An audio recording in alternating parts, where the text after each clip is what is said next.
life in North Wales, never for work, just because, as I tell absolutely every new colleague who arrives to work at the law school in Liverpool, it is one of the most beautiful and most interesting parts of the whole of Europe, and it's always an absolute pleasure to come here.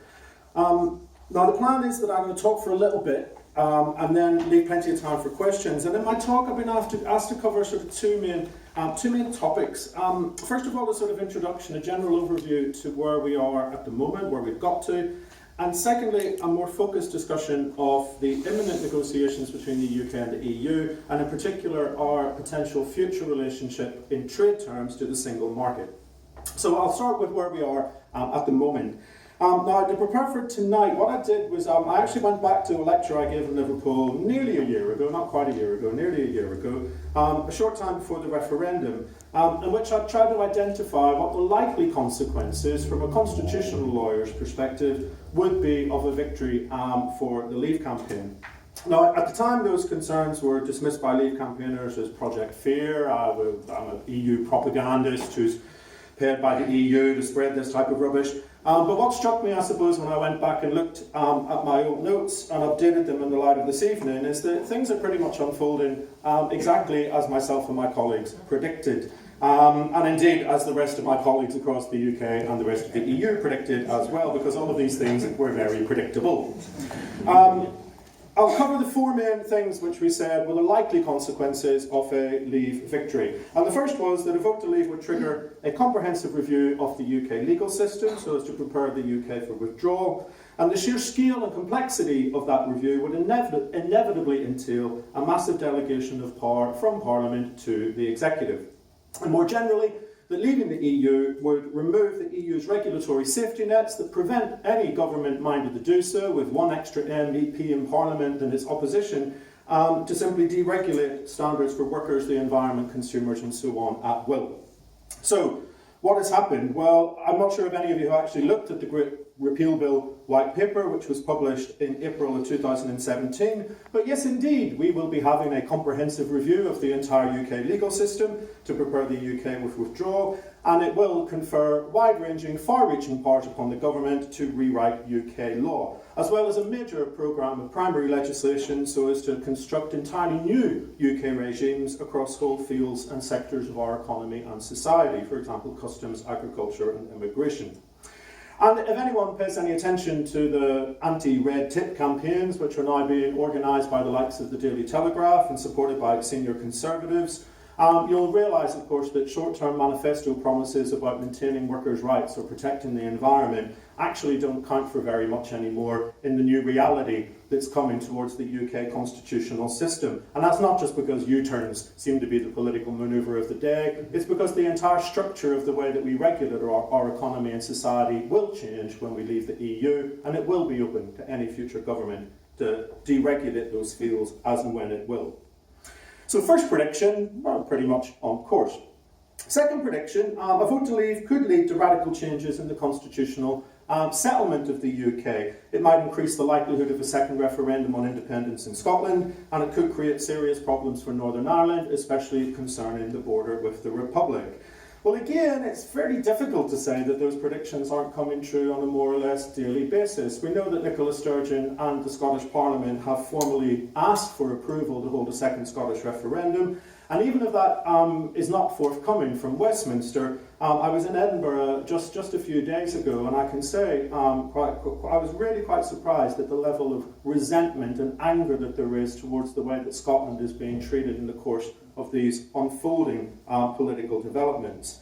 And as for Northern Ireland, everyone agrees now, those who hadn't realised it before, that Northern Ireland is the region of the UK that will be most damaged by leaving the EU, just as Ireland as a member state is the country which will be most damaged by the UK's departure.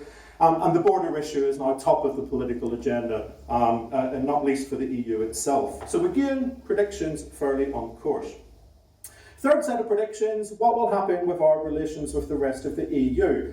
Well, we speculated in an informed way that there would be negotiations on an agreement dealing with the mechanics of withdrawal, issues like citizens' rights and so on, and the possibility of a future framework agreement on trade relations in particular, but you can only conclude that trade agreement after the UK has already left the EU, and it will take a lot longer than 2 years to do. And in the meantime, we might be forced to fall back on the minimalist rules of the WTO, which every credible commentator, and I stress the word credible, regards as deeply unsatisfactory, if not potentially very damaging. Now, given that this is actually the main item that we're going to talk about tonight, I'll come back to it in more detail. But as I always tell my PhD students, law is not a murder mystery. It doesn't have a plot that you unveil at the end of your lecture. You set it out up front. This is exactly what is happening as we speak. And the only people who don't seem to have quite grasped it yet, unfortunately for all of us, are the UK government.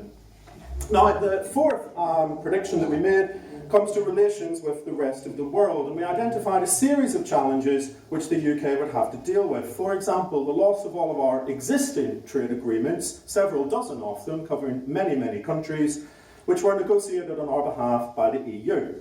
We would need to urgently build capacity in our ability to carry out highly specialised international negotiations and represent ourselves at highly specialised international trade deals. We would probably see our bargaining power as a non-member of the single market reduced compared to what we have as a full member of the single market, able to marshal the resources of 500 million relatively rich consumers in the world economy. And we'd also take the risk that countries would want to see how our bilateral and regional trade situation would pan out before they became willing to engage in more advanced trade deals with us. To be fair, it's still a little bit too early to watch these particular predictions unfold, because even though the vote to leave was nearly a year ago, not actually very much happened on this front until fairly recently. But even just over the last couple of weeks, we've learned some telling things. First of all, the EU has confirmed that as far as it's concerned, we are out of all of those trade agreements. And bearing in mind that we need the full consent of the rest of the EU in order to try and remain party to any existing trade agreements, that's it. That die is cast, and that decision has been made. So much for taking back control. The African, Caribbean and Pacific countries have already recently said that they really deeply resent the UK's quite arrogant bluster about its Empire 2.0 trade policy, and have effectively told the UK government to get a grip on reality. And even Donald Trump, and I don't use those words often, even Donald Trump, we hear through reports in newspapers like The Guardian, but also in the BBC, is coming to the conclusion that the UK isn't actually up to serious trade negotiations for the time being, and maybe it's time to go back and talk to the EU as they were before under Barack Obama. All of that is just what we've learned in the last couple of weeks alone, but it really does take place against the very worrying background of what Theresa May and her Chancellor, Philip Hammond, have been threatening over the past couple of months, which is that if the UK doesn't get its way on the international trade scene, then they reserve the right to turn us into a low-tax, low-productivity, low-public service economy, basically a modern-day sweatshop. That is the global Britain, which we've been told is the reserve option if we don't get our way on the international trade scene. So, in a way, events are unfolding in a way that was entirely predictable, that was actively predicted, but enough by way of general context. Let's then turn our attention to the imminent negotiations between the UK and the rest of the EU, and in particular the prospects for a future trade agreement. Now, we should start by recalling, of course, that there are actually three distinct, if interrelated, sets of negotiations which are going to be undertaken. And the first set are the trying to reach an agreement on the mechanics of withdrawal. Now, there are three major issues which the EU has said will be given priority: the rights of current migrants, of financial settlement, of rights, obligations and liabilities, and the border issue involving Ireland and Northern Ireland. But they're not the only ones. There's actually a list of about, depending on how you count them, about 15 or 16 issues which the EU has said need to be sorted out as a priority. For example, what do you do with the hundreds of pending judicial and possibly thousands of pending administrative proceedings involving EU law, EU operators? How do we transfer the European Banking Authority and the European Medicines Agency smoothly out of London into their new homes, wherever those homes might be? How do we disentangle the UK from the Euratom system and the entire international regime on the regulation of nuclear materials? So that's the first bundle of issues, the mechanics of withdrawal, a whole series of quite difficult and important problems. The second set of negotiations will be on the framework for future relations, most obviously in trade, but also in a host of other fields as well. For example, cross-border cooperation in the field of crime, broader security and defence cooperation, environmental cooperation, research, technology, and so on. And the third and final set of negotiations on potential transitional provisions. How do we help ease the shock of leaving the EU and move towards a new set of regimes without causing undue disruption to individuals, to businesses, to other organisations? Now, everybody around the table agrees that those are the three main sets of negotiations that have to be undertaken. The major disagreements have already emerged over the relationship and the timing of those three sets of negotiations. Now, on the one hand, the UK government's position, which was set out by Theresa May before Christmas, after Christmas, is now enshrined in a white paper, has been repeated in virtually every major policy document since, including the Conservative Party manifesto, is that the government wants all of these agreements to be finalised, concluded, signed off within a period of about 18 months, so they're all in place by the time the UK leaves, and then the transitional provisions will merely be about implementing the new agreements after withdrawal. By contrast, the EU's clear and consistent position, which was set out before the referendum, immediately after the referendum, has been repeated on a virtually weekly basis since the referendum, is no, you don't get it. First of all, we deal with the mechanics of withdrawal. And then, if sufficient progress is made on these already very complex and sensitive issues, then and only then do we begin preliminary and preparatory discussions on the outlines of a future relationship. But that future relationship can only be progressed and finalised and concluded after you've left the EU. In the meantime, we're prepared to consider, says the EU, certain transitional provisions to help ease the shock of withdrawal, but these will be essentially the prolongation of existing EU regulatory regimes as they apply in the UK, not the phased implementation of a non-existent agreement, because there won't be any agreement. Now, that position was confirmed by the European Council in its negotiating guidelines in early April 2017. As of this week, it is now law because it's now been enacted by the Council of Ministers in the formal negotiating directives for the European Commission. The die, again, is now cast.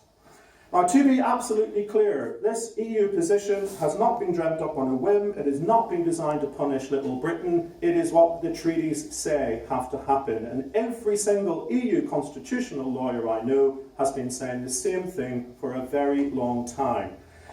This is not punishing poor Britain by making life difficult. This is the way the EU works, and any government minister who bothered to read the treaties would have known this as well.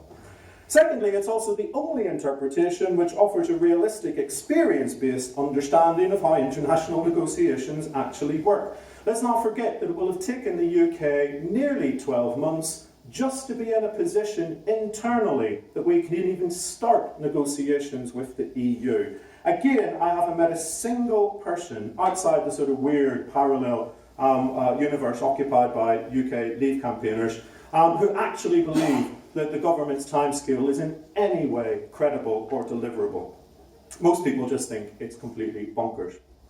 Yet, the degree to which the UK position not just contradicts the EU's understanding, but contradicts widespread international experience, isn't just bonkers, it's also potentially very, very dangerous, if not damaging. Because the government's position is central to its entire negotiating strategy as set out in its white paper. A whole series of key objectives about how the government plans to manage this country are dependent upon the government being right and everyone else in the world being wrong. Put simply, it's been clear for a very long time already that we will be leaving the EU without any proper deal on future relations in place. And it should have been on that absolutely clear and critical basis that the government constructed its own negotiating strategy and advised, just importantly, advised individuals, businesses, other types of organisations to prepare for what actually is coming next, what they wish is coming next. It has to be said, the UK at the minute doesn't have a credible negotiating strategy, and it's only now, I think, as I'm travelling around the country doing a lot of talks, meeting a lot of people, it's only now that a lot of businesses and organisations are beginning to realise that they probably shouldn't have believed what the government said, and are now starting to put together their plans for what's actually going to happen. Michel Barnier, regardless of what else you might think of the man or not, was absolutely right at the start of this week to say the UK's transitional period actually started on the 30th of March